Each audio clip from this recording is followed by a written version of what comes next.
Hello and welcome back to my channel. Today we're going to talk about sweet potatoes. Now, sweet potatoes are an amazingly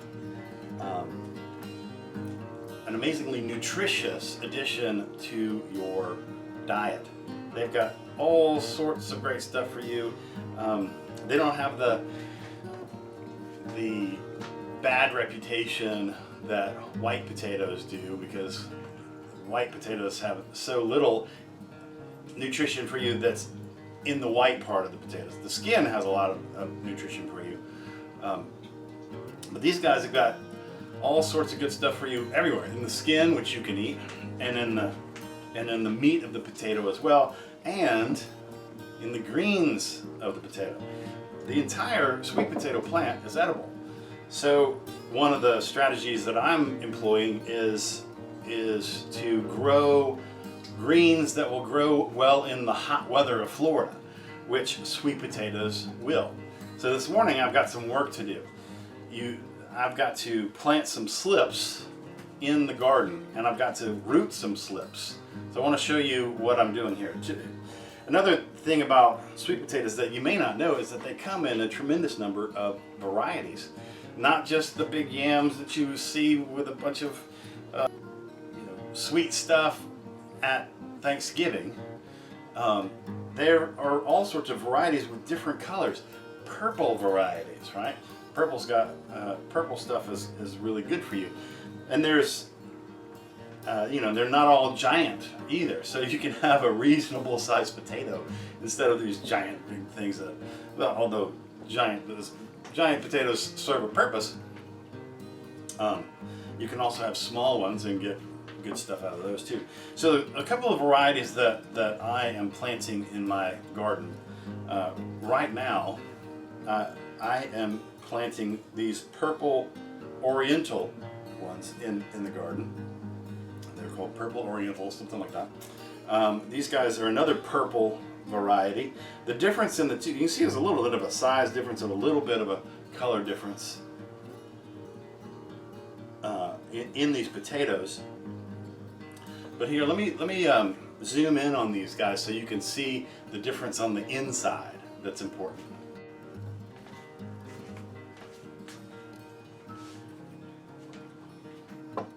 Okay, so this is your a purple variety that's purple on the outside. You cut it on the inside, and look, it's very, very white. Isn't that interesting? It's a fantastic potato. It tastes very, very good. But this purple oriental, as you can see, it wants to create slips, which are these little growths, the greens. Purple oriental, look at that.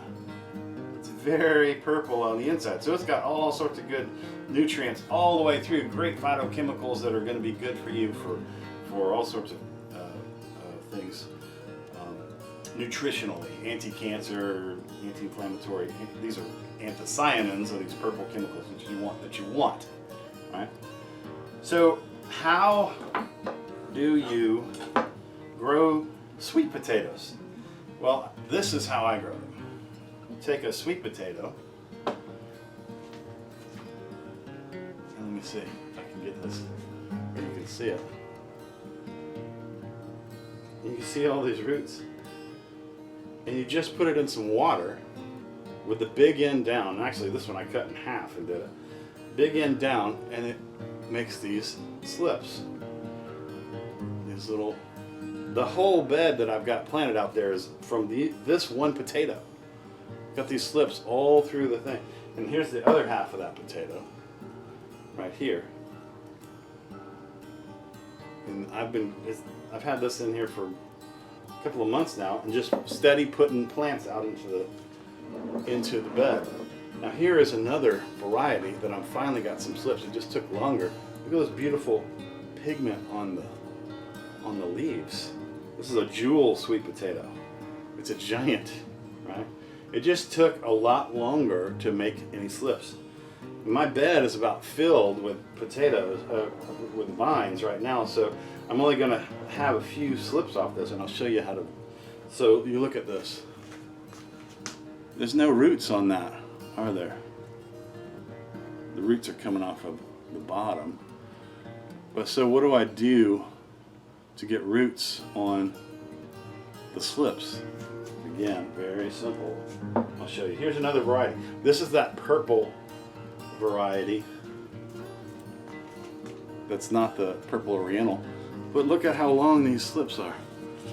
I mean, they are crazy long. I'm going to zoom out so you can see the whole plant. Again, this one took a long time to produce slips. That purple oriental produced slips right away. Look at that. This is just the purple variety. It's white on the inside. Look how long these slips are. They're 4 feet long. I can get them.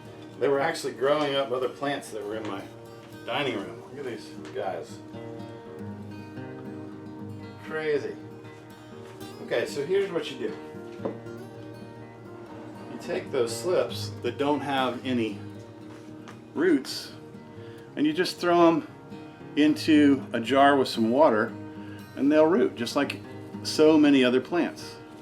And then you take these out. Look at that. See all those roots? These have only been in, these literally started making leaves or making roots in 3 days. This is about 2 weeks, a little over a week. Well, it's almost 2 weeks of root growth on these guys. They're so ready to go out in the garden. So we're going to do some of that.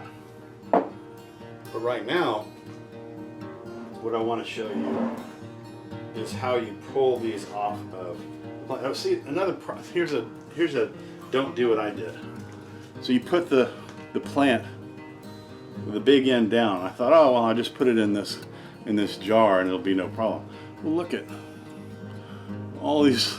Look at that slip. It's just crammed in there. I'm going to have to break this jar to get this plant out of here, to get this potato out of here. So even so that I can just get these slips. Crazy.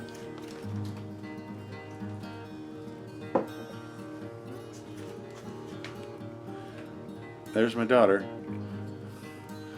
Hello. Hello, little one. Yes. This is a professional studio. Professional studio here. Okay. So here's what you want to do. It's not that complicated, really. You just take these guys. You can see right where it's connected to the plant, to the root, right? Or to the tuber, I should say. And you just pinch it off. Oh. And then they're so easy to work with. They're so easy. And you just take that right there and just put it straight into some water. And give it a few days and you'll be fine. They will literally be fine.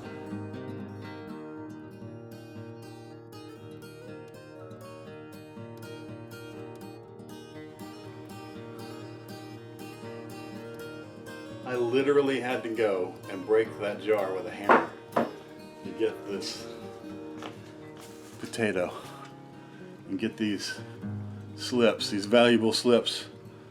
These are much more valuable to me than that mason jar.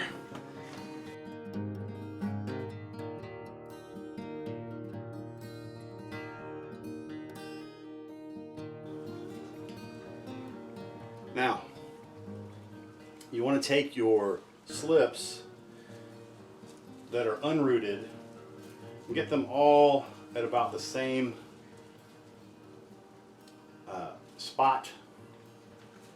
Doesn't matter how long they are, as long as the root end is at the same spot like that, roughly.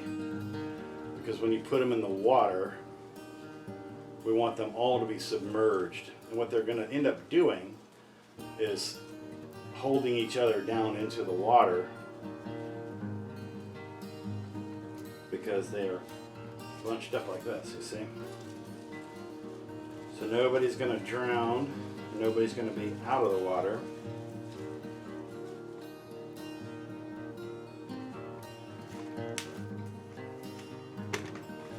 And then there you go. You see? Everybody's down in the water. Then what we'll do is put them in a sunny spot. I have a spot right in my dining room that is right in front of a big bay window. And that's within about 2, 3, 4 days. All these guys are going to have roots.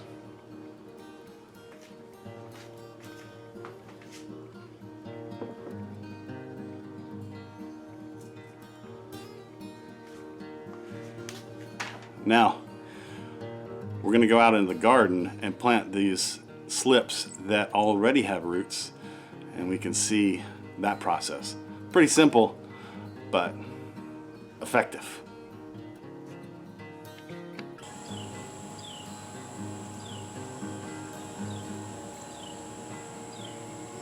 All right, so here we are at the bed outside.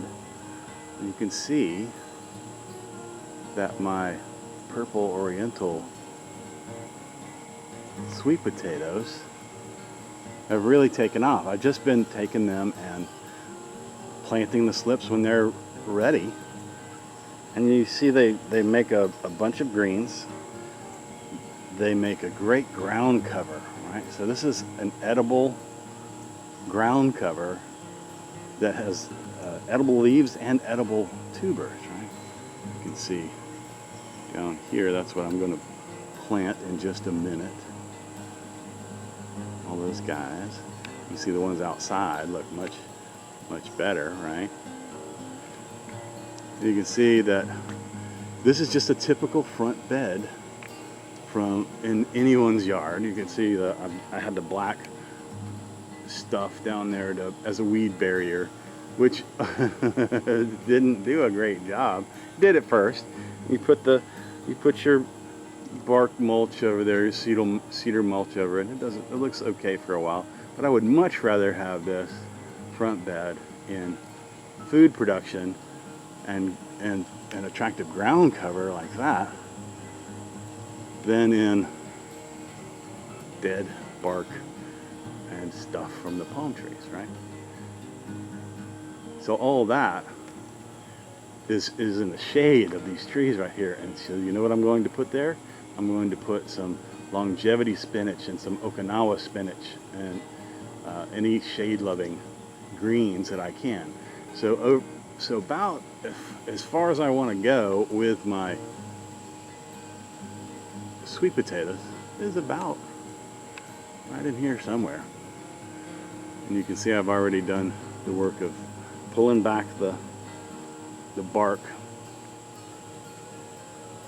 So now the only thing I have to do is get with the planting. There's a few black berries that have found their way up. Right there, they're right there. That's just gonna happen. So it's just a matter of digging in and putting the slips in. So here we go.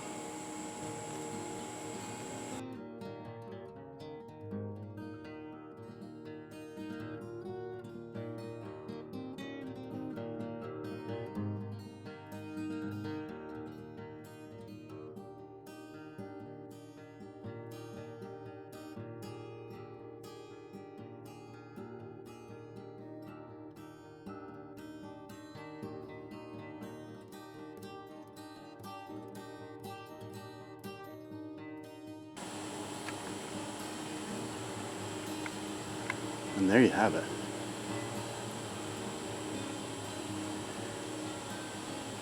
You just want to plant them about a foot apart.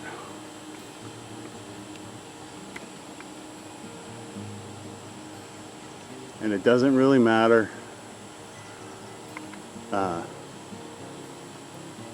about soil amendments. They can take just the worst soil you've got, and this is just you can tell it's just backfill soil in there. There's some nutrients in there because I had bark and weeds and things, and I put down grass over top of it as a mulch. But one of the great things about sweet potatoes is they can live in nutrient poor soil as long as it's they're actually pretty drought tolerant too, so as long as you get some water, they can do just fine.